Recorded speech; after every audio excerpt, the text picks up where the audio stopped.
Pakistan versus India match இல்ல, Virat Kohli versus India தான் இந்த மேட்ச். விராட் கோலி செஞ்சுரி போடுறதுக்கு டீம்மேட் ஹெல்ப் பண்ணுவானுங்களா மாட்டானுங்களா, அதான் மேட்ச் இன்னைக்கு. சோ இந்த மேட்ச்ல என்ன நடந்துச்சு அப்படின்னா, டாஸ் வந்து பாகிஸ்தான் ஜெயிச்சானுங்க. ஜெயிச்சுட்டு பேட்டிங் எடுத்துட்டானுங்க. பரவாயில்லடா, நல்ல விஷயம். ஏன்னா எப்படியும் நீங்க வந்துட்டு சேஸ் பண்ண முடியாதுன்னு தெரியும். ஜாலியா வந்தமா துபாயில பேட்டிங் ஆடணுமா அப்படின்னு போயிட்டே இருக்கணும். டாஸ் ஜெயிச்சாங்க. நான் கூட பாபர் அசாம் வந்துட்டு ஃபயரா கொஞ்சம் ஸ்டார்ட் பண்ணான். நல்லா ஸ்டார்ட் பண்ணான். கவர் டிரைவ் எல்லாம் அடிச்சான், நல்லா அடிச்சான். ஒரு 5-4 அடிச்சான். அடிச்சோன்னா அவ்வளவுதான் போல. நான் கூட வீடியோல சொன்னேன், திடீர்னு இந்த பாகிஸ்தானை மட்டும் ப்ரிடிக்ட் பண்ண முடியாது, ஏதாவது பண்ணிடுவாங்க அப்படின்னு நினைச்சிட்டேன். பார்த்தா அவுட் ஆயிட்டான் ஹர்திக் பாண்டியா பாலுக்கு. ஹர்திக் பாண்டியா நீ சூப்பரா போட்டான் பவுலிங்க, நல்லா போட்டான். ஹர்திக் பாண்டியா ஃப்ரஸ்ட்ரேட் ஆனா. பாபர் அசாமோட 5th பவுண்டரி போகும்போது ஃப்ரஸ்ட்ரேட் ஆனா, ஒரு மாதிரி டென்ஷன் ஆனா. என்னடா இது அப்படின்ற மாதிரி. நான் கூட ஐயோ பிரஷர் போடுறான்பா பாபர் அசாமு, பரவாயில்லையே எல்லாரும் ட்ரோல் பண்ணதுக்கு வந்துட்டு எதுவும் ரிவெஞ்ச் கொடுக்க போறான் அப்படின்னு நினைச்சேன். பார்த்தா அவுட் ஆயிட்டாரு நம்மாலு. ஃபக்கர் சமான் வேற இல்ல, அவன் ஒருத்தன் தான் வந்துட்டு அக்ரெசிவா இருப்பான். அவன் கிடையாது. தூங்கிட்டு இருந்த இமாம எடுத்துட்டு வந்திருக்காங்க. அவன் வந்து ஓடி ரன் அவுட் ஆயிட்டான். எதுக்கு வந்தான் எதுக்கு போனான்னு அவனுக்கே தெரியல. அந்த பாலுக்கு ஓடணும்னு அவசிய புண்டையே இல்லை, இருந்தாலும் ஓடி அவுட் தான் ஆவேன் அப்படின்னு அவுட் ஆனான். அதுக்கப்புறம் கேப்டன் வந்தாரு ரிஸ்வான், ஷக்கீல், 2 பேரும் ஒரு பெரிய பார்ட்னர்ஷிப் கொடுத்தாங்க. தூங்க வச்சிட்டானுங்க. ஒரு 8 ஓவர், இந்த 25th அந்த ஒரு 17th ஓவர்ல இருந்து ஒரு 25th ஓவர் வரை உருட்டி தள்ளிட்டானுங்க. ஒரு டெஸ்ட் மேட்ச் ஆடிட்டு போயிட்டானுங்க வந்து. அதுக்கப்புறம் டக்குன்னு விக்கெட் முடிச்சிட்டானுங்க. குஸ்தில்சா கடைசி வந்து உயிர் எடுத்துட்டு இருந்தான். அவ்வளவுதான். நம்ம பவுலர்ஸ் இன்னைக்கு ஃபயரா போட்டானுங்க. எல்லாருக்கும் தெரிஞ்ச விஷயம் தான். நான் போன வீடியோல என்ன சொன்னனோ அதே தான் இந்தியா பண்ணிருக்கானுங்க. நம்ம பவுலர் எல்லாருமே நீ சூப்பரா போட்டாங்க. குல்தீப் 3 விக்கெட், ஹர்திக் பாண்டியா நல்லா போட்டான். ஷமிக்கு கொஞ்சம் அடி விழுந்துச்சு எண்ட்ல. பட் எனக்கு தெரிஞ்சு பவுலர்ஸ் எல்லாருமே நல்லா போட்டாங்க. பாகிஸ்தான் பேட்டிங் ஒஸ்டா தான் இருந்து. துபாயில நல்ல கிரௌட் இருந்து.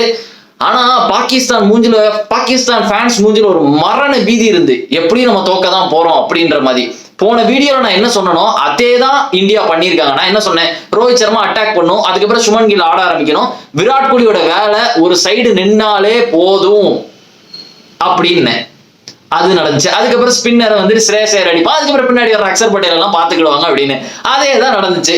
பேட்டிங் வந்தா ரோஹித் சர்மா வந்தன்னு ஒரு அட்டாக்கிங் ஸ்டார்ட் கொடுத்தான். நல்ல ஒரு ஸ்டார்ட், 6-4 அடிச்சிட்டு இருந்தான். ஷஹீன் ஷா அப்ரிடி போட்டான் சூப்பரான ஒரு பால், செம யாக்கரு. எனக்கு அவனை பிடிக்காட்டியும் நல்ல பால் தான் அது. எடுத்தவன செலிப்ரேட் பண்ணான். சரியா, ஒரு டீம் வந்துட்டு செலிப்ரேட் பண்ணும்போது எப்படி இருக்கணும், நல்ல ஒரு அக்ரெசிவா பம்ப் அப் ஆனமா இருக்கணும். ஷஹீன் ஷா அப்ரிடி நல்லா அக்ரெசிவா இருந்தான். ஆனா அவனுக்கு டீம்மேட் வர்றதை பார்த்தனா ஒரு பயந்துகிட்டே வரானுங்க. என்னப்பா நீ பாட்டுக்கு ரோஹித் சர்மா விக்கெட் எடுத்துட்ட, அடிச்சிட போறான்ப்பா அவன் பாட்டுக்கு, அந்த மாதிரி இருக்கானுங்க சின்ன பசங்க. நீ பாட்டுக்கு ரோஹித் சர்மா விக்கெட் எடுத்து செலிப்ரேட் பண்ற, திருப்பி வந்து அடிச்சிட்டானுங்கன்னா என்ன பண்ணுவேன் அப்படின்ற மாதிரி தான் இருந்துச்சு ரோஹித் சர்மா விக்கெட் எடுக்கும் போது. பட் சரியான பால். ரோஹித் சர்மா வந்தவன அட்டாக் பண்ணிட்டு போயிட்டான். அதுக்கப்புறம் விராட் கோலி வந்தான். அப்பாடா நல்ல வேலை செஞ்சுரி போட்டான்ப்பா, நல்ல வேலை போட்டான்டா. ஒருவேளை இவன் 90ல நாட் அவுட் ஆயிருந்தா கூட கோலியை குறை சொல்லி இருப்போம் நம்ம கண்டிப்பா. கோலி இது பழைய கோலி இல்ல, இந்த கோலியே நான் சொல்றேன் பழைய கோலி இல்லைன்னு. கோலி பார்த்து விளையாடுறான்டா. கம்ஃபர்டபுளாவே இல்லாம தான் கோலி வந்துட்டு இந்த செஞ்சுரி போட்டான். நம்ம பார்க்கும் போதே தெரியுது கோலி வந்துட்டு செஞ்சுரி போட்டே ஆகணும், இல்ல நம்மளை வந்து கொஸ்டின் பண்ணுவானுங்க நிறைய, வேற வழியே இல்லை அப்படின்ற மாதிரி தான் கோலியே செஞ்சுரி போட்ட மாதிரி இருக்கு. பட் மத்தபடி சுமன் கில், அதுக்கப்புறம் ஷஹீன் ஷா அப்ரிடி எப்போ அந்த செலிப்ரேட் பண்ணானோ அதுக்கப்புறம் சுமன் கில் சாத்தி எடுத்துட்டான் ஷஹீன் ஷா அப்ரிடி ஓவரை. சும்மா வந்தோம் 4 சூப்பரா இருந்து பாக்குறதுக்கு. அதுக்கப்புறம் இந்த அப்ரார் வந்து விக்கெட் எடுத்தான். அப்ரார் நல்லா போட்டான் பால், 28 என்னமோ தான் கொடுத்தான் இத்தனை ஓவர் போட்டு. ஆனா சுமன் கில்லுக்கு போட்ட பால் சூப்பரான பால்.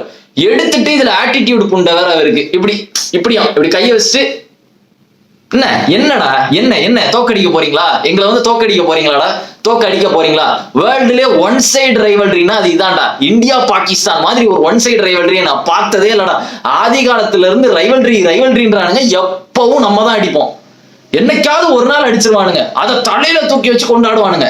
ஒத்துக்கிறேன் 2017ல சமய விளையாண்டானுங்கப்பா. அந்த ஃபைனல்ல நொறுக்கிட்டானுங்க சொல்ல போனோம்னா 2017 ஃபைனல்ல.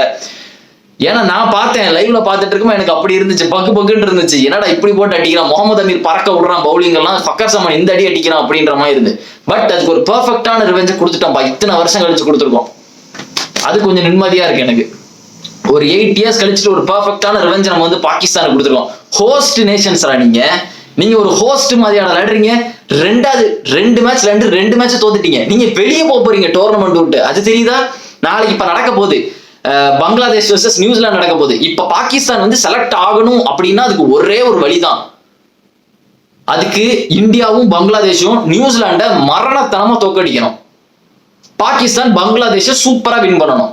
இப்படி பண்ணா மட்டும்தான் இது. அது நடக்காதுன்னு தெரியும். நியூசிலாந்து வந்து பேய் ஃபார்ம்ல இருக்கானுங்க. இவனுங்க எப்படி தோப்பானுங்க பங்களாதேஷோட தெரியல. இப்படி தோத்தாதான் ஒரு ஹோஸ்ட் நேஷன் வரும். ஹோஸ்ட வாங்குறது மேட்ரு இல்ல, வின் பண்றதுதான் மேட்ரு. இந்தியாவை பார்த்து பயப்படுறானுங்க பாகிஸ்தான், அதுதான் உண்மை. ஒரு விக்கெட் எடுத்தாலே இப்ப செலிப்ரேட் பண்றது கூட பயப்படுறானுங்க. எப்ப அவனுங்க எப்படி அடிச்சிருவானுங்கப்பா நம்மள அப்படின்ற மாதிரி தான் மொத்த டீமே இருக்கு. ரிஸ்வானுக்கு ரிஸ்வானுக்கு யாராச்சும் சொல்லி கொடுங்க. ரோஹித் சர்மா வந்துட்டு ரிஸ்வானுக்கு போய் சொல்லி கொடுக்கலாம் பேட்டிங் பிடிக்கும் போது, எப்பா ரிஸ்வானு அங்க வைக்காதப்பா, நான் இங்கதான் புல் ஷாட் அடிப்பேன், நீ அங்க ஒரு ஃபீல்டரை வை அப்படின்னு ரோஹித் சர்மா போய் ரிஸ்வானுக்கு சொல்லி கொடுக்கலாம். அப்படி இல்லையா அந்த அக்ரஸிவ் ஹாரிஸ் ராஃப் இருப்பான் தெரியுமா, அவனை வெறுப்பேத்தலாம், புள்ளி பண்ணலாம் அவனை. அது இதுக்கு முன்னாடி வர ஒரு ஏதோ என்னமோ ஒரு மீடியால என்னமோ சொன்னான் ஹாரிஸ் ராஃப். என்ன சொன்னா, நாங்க வந்துட்டு ஏற்கனவே துபாயில இந்தியாவை 2 வாட்டி தோக்கடிச்சிருக்கோம், அதனால அதே இதை திருப்பி பண்ண போறோம்னு. எங்க பண்ணு பார்ப்போம், முடியல. அதாவது இந்த மேட்ச் வந்து இன்ட்ரெஸ்டிங்கா ஆகியிருக்கணும் அப்படின்னா அதுக்கு ஒரே வழிதான், பாகிஸ்தான் வின் பண்ணியிருந்தா மட்டும்தான் அந்த மேட்ச் வந்து இன்ட்ரெஸ்டிங்கா இருந்திருக்கும். எப்போ பாகிஸ்தான் இந்தியா அடிச்சிட்டாங்களா, என்னடா சொல்றீங்க அப்படின்ற மாதிரி. இந்தியா பாகிஸ்தான் அடிக்கிறதுல ஒரு டிஃபரன்ஸுமே இல்லை. இது தெரிஞ்ச விஷயம் தானே. இப்போதைக்கு பயங்கரமான ரைவல்ரி அப்படின்னு என்ன கேட்டீங்கன்னா அது ஆஸ்திரேலியா இந்தியா தான் பயங்கரமான ரைவல்ரி. ஒருவேளை செமிஃபைனல்ல எப்படியாவது ஆஸ்திரேலியா இந்தியா வந்துட்டுன்னு வைங்களேன், அந்த டீமை இந்தியா அடிச்சிச்சு அப்படின்னா அது வெயிட். ஏன்னா எப்பவுமே ஆஸ்திரேலியா இந்தியா தான், நான் முன்னாடி இருந்தே சொல்லிட்டு இருக்கேன், அதுதான் ரைவல்ரி. இது ஒரு ரைவல்ரி தான், பேருக்கு சொல்லலாம் பாகிஸ்தான் இந்தியா ஒரு ரைவல்ரி, இங்கிலாந்து ஆஸ்திரேலியா ஒரு ரைவல்ரின்னு சொல்றான். ஆனா இப்போதைக்கு கரண்ட்ல வந்துட்டு பயங்கரமான ரைவல்ரி அப்படி யாரு அப்படின்னு கேட்டீங்கன்னா ஆஸ்திரேலியா இந்தியா தான். ஏன்னா மாறி எப்படி சொல்லலாம், அவனுக்கு ஒரு வாட்டி தோக்கடிச்சா நம்ம தோக்கடிப்போம், அவனை நம்ம T20 வேர்ல்ட் கப்ல அடிச்சா நம்ம டெஸ்ட்ல அடிக்கிறானுங்க, அந்த மாதிரி ஒரு இது இருக்கு. இந்த மாதிரி ரைவல்ரி தான் நல்லா இருக்கு. ஆப்கானிஸ்தான் ஆஸ்திரேலியா ஒரு ரைவல்ரி இருக்கு, ஆப்கானிஸ்தான் பாகிஸ்தான் ஒரு ரைவல்ரி, வேற யாரு ரைவல்ரி, பங்களாதேஷ் ஸ்ரீலங்கா ஒரு நல்ல ரைவல்ரி. இந்த மாதிரி ரைவல்ரி தான் இப்போதைக்கு. பங்களாதேஷ் ஸ்ரீலங்கா உண்மையிலே ஒரு அண்டர் ரேட்டடான ரைவல்ரி தான், 2 பேருக்கு பிடிக்காது. ஏன்னா அந்த பாம்பாட்டத்துல ஆரம்பிச்சிச்சு எல்லாம், இந்த 2017ல அதுல ஆரம்பிச்சிச்சு எல்லாம். சோ இந்த மாதிரி ரைவல்ரி தான் இருக்கிறதுல ஒன் சைடான ரைவல்ரி இது. நேத்து இங்கிலாந்து ஆஸ்திரேலியா எப்படி இருந்து, இன்னைக்கு எப்படி இருக்கு. நம்ம வந்து ஸ்கூல் பண்ணிட்டு இருந்தோம் அவங்களுக்கு உட்காந்து, we schooled India school Pakistan அப்படின்ற மாதிரி தான் இருந்து உட்காந்து எல்லாருக்கும் பாடம் நடத்திட்டு இருக்கோம் உட்காந்துட்டு. பாவத்தை இதுல இவனுங்க வச்சிருக்க டீமுக்கு வந்துட்டு ஒரு குறையுமே இல்லை. பாகிஸ்தானுக்கு வந்துட்டு அவ்வளவு நல்ல டீம் இருக்கு. நசீம் ஷா, ஷஹீன் ஷா அஃப்ரிடி, எனக்கு அவனை சுத்தமா பிடிக்காது. ஷஹீன் ஷா அஃப்ரிடி ஓப்பனா சொல்றேன், எனக்கு அவனை பார்க்கவும் பிடிக்காது. எனக்கு அவன் பவுலிங் ஸ்டைல பார்த்தாலும் பிடிக்காது. அவன் பவுலிங் ஸ்டைல் எப்படி தெரியுமா இருக்கும், ஓடி வந்து சும்மா போடுறா அப்படின்ற மாதிரி தான் அவன் பவுலிங் ஸ்டைல் இருக்கும். ஓடி வருவான், தபன்னு அப்படின்னு போடுவான், அவுட் ஆனா எப்படின்றவாரு. ஃபீல்டிங் பண்ண தெரியாது, பால் உருண்டு போவோம், பால் மேல விழுந்துருவான், பால் எடுக்க மாட்டான், விழுந்துருவான் பால் மேல போய், நான் தடுக்க போறேன் அப்படின்னு. இவ்வளவு ஒரு பயங்கரமான டீமை வச்சுட்டு தோக்குற ஒரே ஆளு அப்படின்னா அது பாகிஸ்தானை மட்டும் தான் இருக்கும். அதுல மெயினான ஒரு மேட்டர் நினைச்சு விராட் கோலி இந்த செஞ்சுரி மூமெண்ட்ஸ் எல்லாம் நம்ம வந்து பேசணும். ஸ்ரேயஸ் ஐயர் சூப்பரா லேண்டாப்பா, ஸ்பின்னரை டேக் ஆன் பண்ண ஆரம்பிச்சா. லேட் ஆனவன குஷ்தில் ஷாவெல்லாம் போட்டு டிம்னு அடிச்சுட்டு நான் எதிர்பார்த்த மாதிரியே. ஆனா ஸ்பின்னர்ட்டே அவுட் ஆனா, பட் அது ஒரு நல்ல கேட்ச். இமாம் உல்லக்கு வந்து ஒரு சரியான கேட்ச் பிடிச்சான், போயிட்டான். அப்பதான் ஸ்ரேயஸ் ஐயர் அடிக்க ஆரம்பிச்சான். நான் கூட விராட் கோலி வந்துட்டு ஏதாவது நம்ம பயப்பா ஸ்ரேயஸ் ஐயர் கொஞ்சம் விட்டு கொடுப்பாம்பா, ஸ்ரேயஸ் ஐயருக்கு கூட கொஞ்சம் கருணம் இருக்கும், சரி என்னதான் இருந்தாலும் நம்ம விராட் கோலிப்பா ஒரு செஞ்சுரி போட்டோன்னு. ஆனா ஸ்ரேயஸ் ஐயர் அவுட் ஆகணும்னா நான் யார் வருவா அப்படின்னு நினைச்சேன்னா KL ராகுல் வருவான்னு நினைச்சேன்.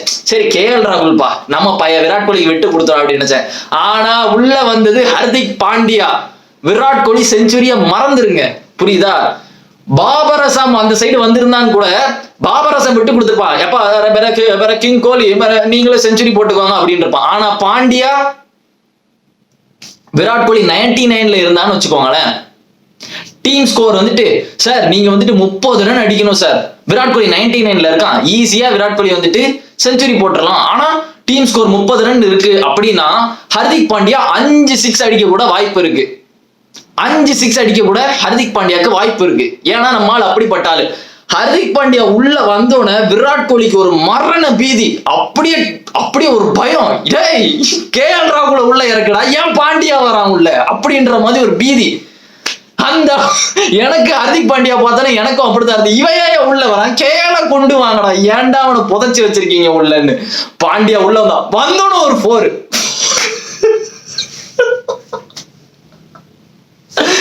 பாண்டியா உள்ள வந்தோன்னு ஒரு 4 அடுத்து அவுட் ஆயிட்டான்பா. அதுக்கப்புறம் வந்தான் அக்சர் பட்டேல் நம்ம பையன். அக்சர் பட்டேல் உள்ள வந்தானே நம்ம வந்துட்டு எனக்கு நல்லாவே தெரியும் ஓகே விராட் கோலி எப்படி மிளகா அரைச்சிருவோம் அக்சர் பட்டேல் தலையில இல்ல KL ராகுல் வந்தாலும் நம்ம பசங்க விட்டு கொடுத்துருவாங்க விராட் கோலி அப்பா பாவம் சார் வந்துட்டு ஃபார்ம் அவுட்ல இருக்காரு இப்ப வந்துட்டு அவர் செஞ்சுரி போட்டதான் ஒரு மரியாதைன்னு. பட் பாண்டியா போனது யாருக்கு நிம்மதியா இருக்கோ அதாவது கமெண்டேட்டர்ஸ்க்கு தெரியுது ஃபேன்ஸுக்கு தெரியுது எல்லாருமே பாண்டியா வந்தோன்னு ஒரு பயம் ஐயோ இவனை ஏன் விட்டீங்க அப்படின்ற மாதிரி ஒரு பயம் இருக்கு. ஆப்போனன்ட்ஸ் பயமுறுத்துறானோ இல்லையோ ஹர்திக் பாண்டியா இந்த 90s இருக்கிற இந்தியன்ஸ் நட்டுங்க வைக்கிறான்ப்பா. எவெல்லாம் 90ல இருக்கானோ வேண்டிக்கங்க ஹர்திக் பாண்டியா ஆப்போசிட் சைடுல நான் ஸ்ட்ரைக்கர்ல இருக்கான்னு இருக்க கூடாதுன்னு அந்த அளவு ஹர்திக் பாண்டியா பயமுறுத்துறான். சோ அக்சர் பட்டேல் ஏதோ ஒரு பண்ணி அப்படி இப்படி சப்பையா முடிக்க வேண்டிய மேட்சை but Virat Kohli deserve the century தான் போட்டு நம்ம பையன் கடைசி எப்படியோ ஒரு 4 அடிச்சு ஒரு செஞ்சுரி போட்டு வின் பண்ணிட்டான். அதுவும் பிக் ஸ்டேஜ்ல தேவை. பட் விராட் கோலி வந்துட்டு அடிச்சதுல ரொம்ப வீக்கஸ்டான ஒரு செஞ்சுரினா அது இந்த செஞ்சுரி தான் சொல்லுவேன். ரொம்ப பயந்து காஷியஸா எங்க அவுட் ஆயிருவோமோ அப்படி இப்படின்னு சொல்லிட்டு பட் ஒர்த்தானது தான். அவன் ஸ்டாண்ட் பண்றதா அவனோட வேலை. அதுதான் விராட் கோலி பண்ணா அதை நல்லாவே பண்ணான். பாக்குறதுக்கே நல்லா இருந்துச்சுப்பா. எப்படியோ பாகிஸ்தான் அடிச்சிட்டானுங்க. இனி என்ன நம்ம டைரக்டா செமிஃபைனல் தான். நம்ம என்ன பண்ணாலும் நம்ம செமிஃபைனல் தான் எனக்கு தெரிஞ்சு. அதுக்கப்புறம் நியூசிலாந்து வருது. அவனுங்களை கொஞ்சம் டீசெண்டா ஃபேஸ் பண்ணும். அவனுக்கு ரொம்ப ஸ்ட்ராங்கா இருக்கானுங்க ஸ்டாண்ட்னரோட. பட் நாளைக்கு வந்துட்டு பங்களாதேஷ் நியூசிலாந்து வருது. பாகிஸ்தான் ஜெயிக்கணும்னா அதுக்கு ஒரே வழி தான் இருக்கு. நியூசிலாண்டை பங்களாதேஷ் அண்ட் இந்தியா வந்துட்டு சரா மாதிரியா தோக்கடிக்கணும். அதுக்கப்புறம் பாகிஸ்தான் வந்துட்டு பங்களாதேஷ் அடிக்கணும். பங்களாதேஷாச்சும் அடிப்பீங்களாடா பாகிஸ்தான்? எனக்கு ஒரே டவுட்டா இருக்கு. பங்களாதேஷாவது நீங்க அடிப்பீங்களாடா? எனக்கு பார்க்கணும் எப்படி நீங்க வந்து பங்களாதேஷ் தோக்கடிக்க போறீங்க. நினைச்சு பாருங்க டப்புன்னு பங்களாதேஷ் அடிச்சிருவானுங்களா பாகிஸ்தான். ஏற்கனவே டெஸ்ட்ல அடிச்சாங்க ஞாபகம் இருக்கா? 2 வாட்டி அடிச்சானுங்க. முஷ்ஃபிகுர் ரஹீம் அண்ட் லிட்டன் தாஸ்லாம் வந்துட்டு செஞ்சுரி போட்டு வந்துட்டு பயங்கரமா அடிச்சு பாகிஸ்தான்ல வச்சு டெஸ்ட்ல தோக்கடிச்சாங்க. அது எவ்வளவு பெரிய அசிங்கம் டெஸ்ட்ல தோக்கடிக்கிறது. அதே மாதிரி பங்களாதேஷ் எதுவும் அவனுங்க நினைச்சு பாருங்களேன். ஒருவேளை பங்களாதேஷ் மட்டும் பாகிஸ்தான்ல வச்சு பாகிஸ்தானை தோக்கடிச்சிட்டாங்க அப்படின்னா எனக்கு தெரிஞ்சு ஃபேன்ஸ் எல்லாம் செம்ம டென்ஷன் ஆயிடுவானுங்க, பொங்கிடுவானுங்க. இப்பவே எனக்கு தெரிஞ்சு பாகிஸ்தான்ல பொங்கிட்டு தான் இருக்கானுங்க. துபாயில நடந்த மேட்சுக்கு பாகிஸ்தான்ல டென்ஷன் ஆயிட்டு இருப்பானுங்க, பாம்பு போட்டு இருப்பானுங்க. சோ பங்களாதேஷ் மட்டும் ஜெயிச்சுட்டுன்னு வச்சுக்கோங்களேன் ஸ்டேடியம்ல, அங்க என்னமோ நடக்க போகுது, ஹெலிகாப்டர் வரப்போகுது, சில பேர்லாம் வர போறாங்க, இதெல்லாம் நடக்க போகுது. சோ மேட்ச் வந்து ஒர்தியானதா இருந்துப்பா. இந்தியன் பிளேயர்ஸ் சூப்பரா விளையாண்டாங்க. சாம்பியன்ஸ் ட்ராஃபி அடிக்கிறதுக்கு ஒரு நல்ல சான்ஸ் இருக்கு. அது மட்டும் இல்ல, இன்னொரு இன்ட்ரெஸ்டிங்கான ஒரு மேட்ச் வரப்போகுது. சவுத் ஆப்பிரிக்கா வர்சஸ் ஆஸ்திரேலியா வருது. ஸோ அது கொஞ்சம் இன்ட்ரெஸ்டிங்கா இருக்க போகுது. சவுத் ஆப்பிரிக்கா ஆஸ்திரேலியா வந்து எப்பவுமே இன்ட்ரெஸ்டிங்கா இருக்கும். அது மட்டும் இல்ல, மறந்துடாதீங்க அவனுங்களுக்கு ரிவெஞ்ச் கொடுக்க வேண்டியது இருக்கு. சவுத் ஆப்பிரிக்கா செமிஃபைனல் ஞாபகம் இருக்கா? வேர்ல்ட் கப்ல செமிஃபைனல்ல தோக்கடிச்சு எல்லாரும் அழுதுட்டு இருந்தாங்களே, ஏடன் மார்க்கரம் எல்லாம், குவிண்டன் டி காக்கெல்லாம். ஸோ அதுக்கு காரணம் ஆஸ்திரேலியா. அதுக்கு ஏதாவது ரிவெஞ்ச் எடுத்து பவுமா வந்து அட்டிக்கணும் அவனுங்களை. சப்புன்னு ஒரு 4 அறையை போட்டு யோ உட்காரியா அப்படின்னு, என்னையாடக்குள்ள பையன் உட்காரு அப்படின்ற மாதிரி பவுமா ஏதாவது பண்ணா நல்லா இருக்கும். ஆனா அவனுங்க ஸ்ட்ராங்கா இருக்கானுங்களே ஆஸ்திரேலியன்ஸ், மனுஷனே கிடையாது. பவுலிங் வீக்கா இருக்கானுங்க. டாஸ் ஜெயிச்சனா டாஸ் காயின் மேல போறதுக்குள்ளே பவுமா பேட்டிங்ன்றுவான். அதான் நடக்க போகுது. ஸோ பார்ப்போம் என்ன நடக்கு அப்படின்னு. So India humiliated Pakistan. பார்க்கவே நல்லா இருந்துச்சு இன்னைக்கு மேட்ச். அதாவது ட்ரை கூட பண்ணல பாகிஸ்தான் பிளேயர்ஸ் வந்துட்டு, யோ ஒரு விக்கெட் எடுத்தா கூட அவனுங்களுக்கே தெரிஞ்சிருதுன்னு நினைக்கிறேன். யோ ஒரு விக்கெட் எடுத்தா என்னப்பா அவனுங்க எப்படி ஜெயிச்சிருவானுங்க தானப்பா அப்படின்ற மாதிரிதான் பாகிஸ்தானுடைய மைண்ட் செட்டே இருக்குன்னு நினைக்கிறேன். என்னப்பா நீ பாட்டி செலிப்ரேட் பண்றான், பாட்டுக்கு வந்து அடிச்சிட போறான் அப்படின்ற மாதிரி தான் இருந்துச்சு. ஸோ பரவாயில்லடா, சூப்பரா விளையாண்டானுங்க, நல்லா இருந்துச்சு. ஓகே, ஸோ அது மட்டும் இல்லை கைஸ், வீடியோக்கு லைக் போடுங்க, சேனலுக்கு சப்ஸ்கிரைப் பண்ணுங்க, and see you in another video, and remember it, always be on top. Cheers.